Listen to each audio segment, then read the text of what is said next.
The press conference will start. Good afternoon, everyone. Well, yesterday I was once again appointed to continue to serve as the Ministry of Foreign Affairs in the second Ishiba administration. I ask for your continued support. From the 12th through the 14th of November, I will be visiting Peru to attend the APEC ministerial meeting. During the ministerial meeting, in addition to traditional themes such as promotion of free and open trade and investment and support for multilateral trade system with the WTO at the core, we will also discuss, in addition, emerging trade and investment challenges, global challenges, and women's economic empowerment.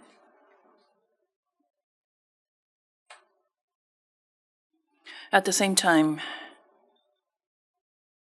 I wish to have bilateral meetings with foreign ministers of other nations on the occasion as much as possible.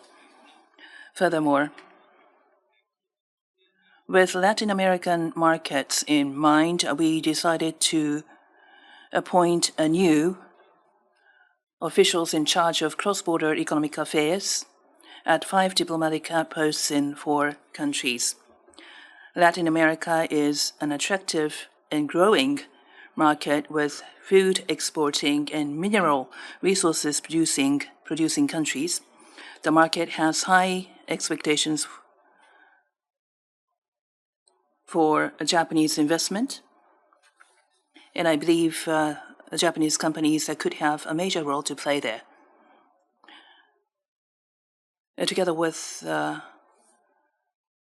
officials in charge of cross-border economic affairs who have already been appointed with additional appointment, we will be in a better position to more properly and thoroughly respond to the needs of Japanese businesses with interest in expanding their operations in the Global South.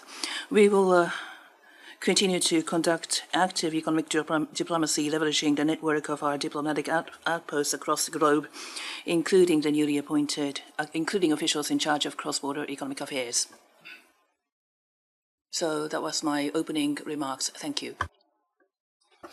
So please raise your hand if you have a question, and once called upon, please proceed to the microphone and identify yourself and your affiliation. Shimizu-san of NHK. Thank you. With regard to your visit to Peru, this is going to be the very first time and to go overseas, and you're going to have bilateral meetings with the counterparts. How do you see them? And what about the status of working on those bilateral meetings?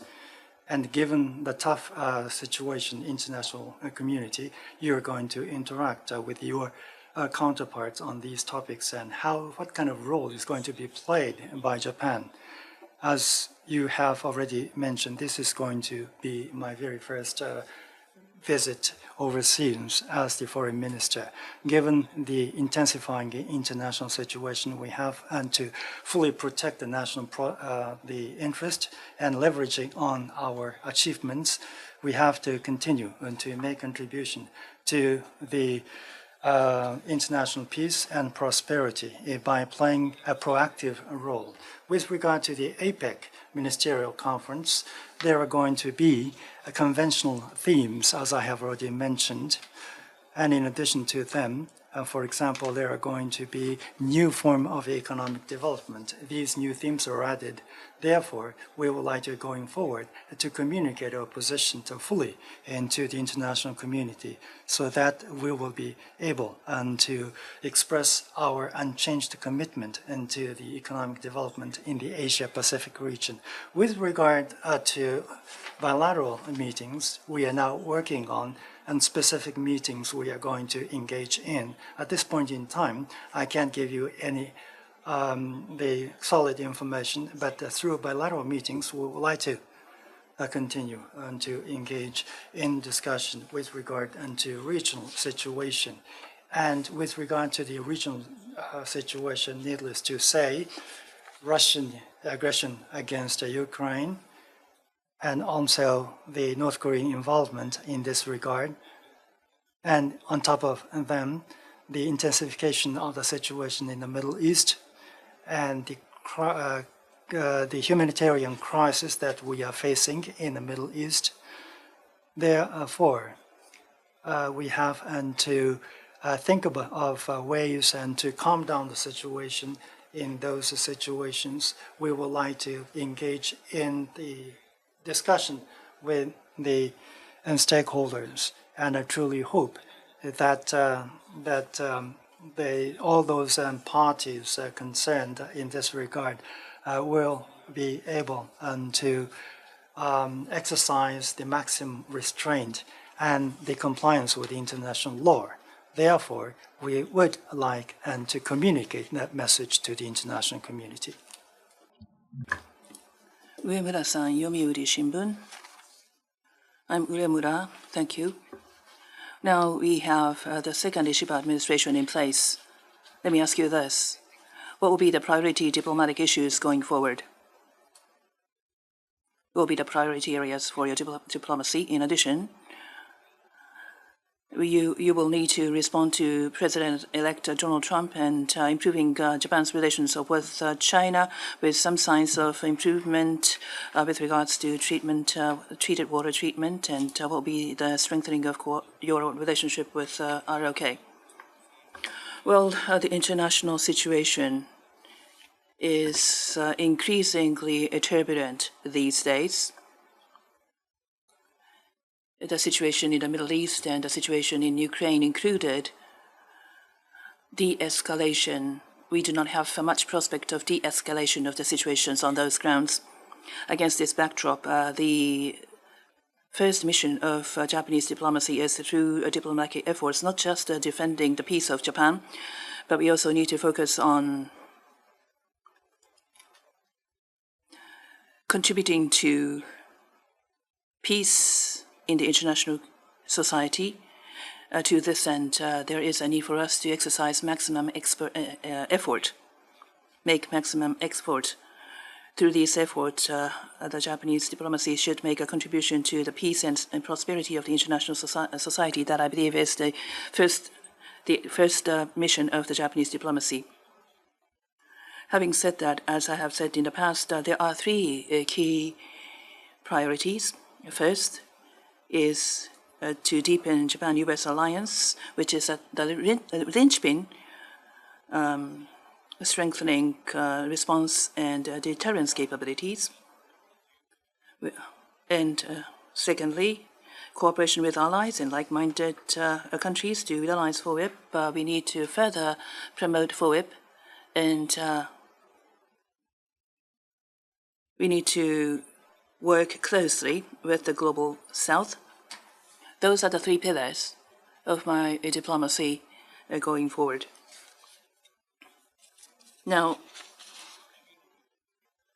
Japan-U.S. alliance, needless to say, is the top priority for the Ishiba administration in the area of diplomacy and national security policies. With President-elect Honorable Donald Trump, and with the next U.S. administration, we want to build a strong relationship of trust and cooperation.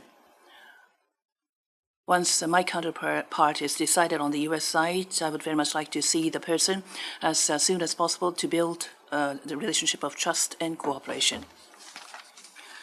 When it comes to our relations with China, the basic stance of Japan is to comprehensively promote strategic, mutually beneficial relations. Of course, there are challenges between our two nations, including the challenge that you've just mentioned. But our basic stance is to build a constructive and stable relationship with China. During my telephone talk with State Minister Wang Yi, we concurred on that. Based on this grand strategy and stance, I am more than keen to push the bilateral relationship forward. With regards to ROK, our relations with ROK is a very important bilateral relations. During the Kishida administration, President Yoon's administration, between the two governments, we saw significant improvement in our bilateral relations, and it is my role to further promote this bilateral relationship and develop this bilateral relationship.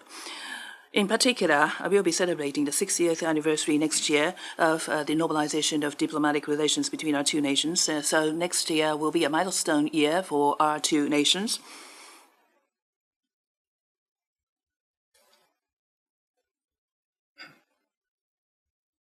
There will be many projects to commemorate the occasion, and through these events and projects, initiatives, I would very much like to make our bilateral relations more solid and broad-based. Sakaguchi-san, Kyodo News. Sakaguchi of Kyodo News, thank you. Related to the question, or overlapping question. You served as defense minister, so you have been long involved in foreign affairs and defense. Given the uncertain situation around the world, this is going to be the very first visit. And what kind of role you are going to play in Ishida diplomacy?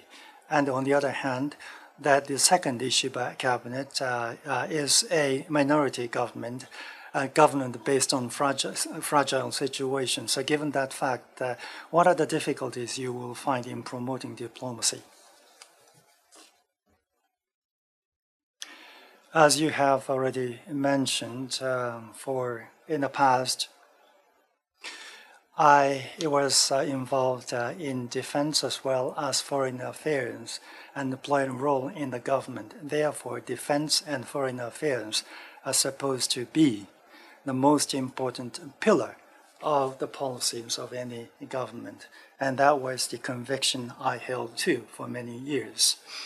And at the time of assuming the position, Mamoru Shigemitsu, the former minister's words were cited, and he said, on the battleship Missouri, he signed the document and to surrender to the United States, and he was then the foreign minister.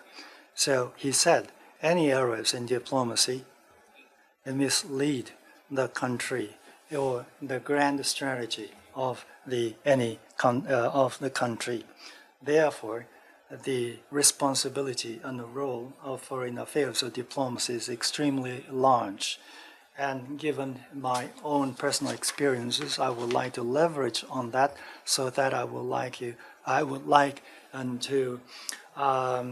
go through the difficult times with the support of the staff of the foreign ministry. And then today I'm going on overseas trip, the first time as the foreign minister. So based on my conviction, I would like to meet with the counterparts so that I can build the relationship of trust with them. Dialogue, and through the dialogue, I have to build the relationship of trust and relax any tension in the international community. That is what in diplomacy should play as a role. In addition to that, in terms of foreign affairs and defense, the stability and continuity are extremely important. I believe that most of the opposition parties share this view. Currently, we are a minority government, and we are in a very difficult situation to manage the politics, given this fact. But when it comes into foreign affairs and national security, we should cross the party lines to build a broad consensus, and on that, diplomacy should be promoted. Therefore, I would like to do my best and to build such a broad-based consensus. Next question. Mr. Agafonov, TASS. Thank you for having me. I have a question about the Japan-Russia relations. President Putin of Russia on the 7th said during the Valdai conference he is prepared to build a relationship with Japan. Japan has imposed sanctions against us, but we haven't done anything. I am prepared to build a relations with Japan. We are ready. Please come back. That was his comment. What is your take? What is the government's take? And what is your plan for conducting diplomacy with Russia?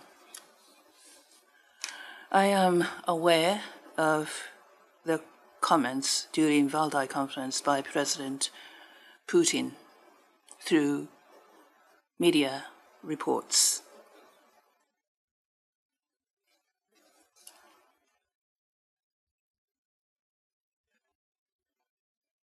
As far as I know from the press report, his comments sounds rather positive, somewhat positive. That is my impression. But the current situation in Ukraine was invited by blatant violation by Russia of UN Charter and international law.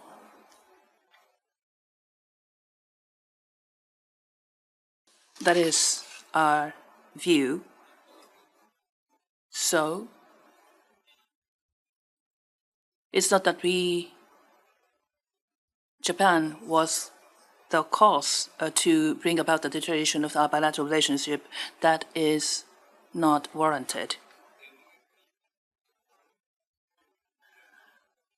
Japan wants to realize as soon as possible a just and lasting peace in Ukraine.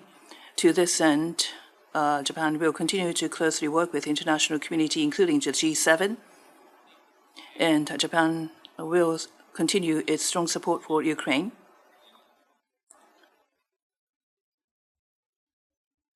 And unless there is a change to the status quo, Japan has no choice but to continue to impose stringent sanctions against Russia. Meanwhile, there are other pending issues between Japan and Russia, and we need a communication with Russia, which is our neighbor. So, in the Japanese diplomacy as a whole, we will respond appropriately in view of what contributes the most to Japan's national interest. Thank you. NHK Shimizu-san. This is Shimizu of NHK. North Korea and Russia. Kim Jong-un signed the directive on the comprehensive strategic partnership and treaty. How do you see this? And then how do you see the situation of the possibility of the participation in the battle by North Korean troops? And what about the sanction? And with regard to the answer given to the correspondence of a TASS news agency, there is no change to the Japanese government policy with regard to the Northern Territories issue. We should conclude a peace treaty by solving the issue of sovereignty over the 4 islands, and that is the position we are going to stick to. And with regard to the question about North Korea and Russia, according to the news made by North Korea, we recognize that. And then this treaty between North Korea and Russia, the government is not in the position to give any detailed explanation. However, the deployment of North Korean soldiers into Russia, as well as the procurement of armed weapons, including ballistic missiles, by Russia. These trends in the most recent cooperation on the military field will only worsen the situation in Ukraine and also it would have negative impact on the security situation surrounding Japan. We are gravely concerned over this development. At this point in time, thousands of soldiers from Russia are believed to be deployed to Russia. And as far as the Japanese government is concerned, if those soldiers are going to be involved in the battlefield against Ukraine, we are very much concerned about that possibility. There are different kinds of reports. At this point in time, I will not be able to go further than that. We hold a very serious concern over the possible development. Going forward, we are going to continue to collect information and analyze such information. We are going to demand the full implementation of UN security resolutions and the bringing about fair and lasting peace in Ukraine. We are ready to continue to collaborate with the international community. Shimizu-san, NHK. I'm Shimizu, NHK. For the new administration to be inaugurated in the United States, Republican Senator Marco Rubio is now being looked at by President-elect Trump as the next state secretary. What is your take? Whoever that will be, the Secretary of State will be my counterpart. So I have a strong interest in who the next Secretary of State will be. With regards to the report, I'm aware of the report, but it has yet to be announced officially. That is my understanding. So let me refrain from responding to your question with prejudgment. But I will continue to closely watch who the members of the new Trump administration will be with strong interest. In any case, once it becomes official, with my counterpart on the U.S. side, I wish to see the counterpart as soon as possible so that we can build a relationship of trust and to enhance and develop our alliance. And I'll be looking forward to working closely with the counterpart to be elected. With that, we would like to conclude the press conference. Thank you very much. Thank you so much.